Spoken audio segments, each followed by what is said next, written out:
Hello, everyone. Welcome back. Thank you so much for joining me today. Today, we're in the community of Meridiana, which is going to be located in Manville, Texas, right off of 288, which is one of the major arteries in the Houston metropolitan area.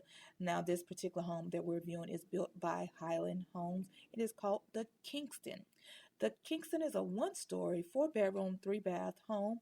It is a little over 2,000 square feet, and the starting price is going to be in the low $400,000 range.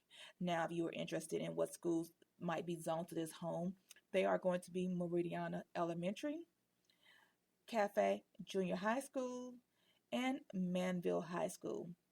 The one thing you want to make sure that you do ask is if there are any additional schools that are going to be built, because this is a master plan community and they already have a couple of on-site schools. So if you want your children to go to a certain school, you might want to ask that very important question. If you also want to be notified of weekly tours, hit that like, subscribe, and that bell to get those notifications. And if you don't know who I am, my name is Linda Blue. I'm your new home consultant, helping you create the ultimate blueprints for all of your real estate needs. Make sure you leave a comment below to let me know what you think about this home, or if you have any other real estate questions. Enjoy the tour.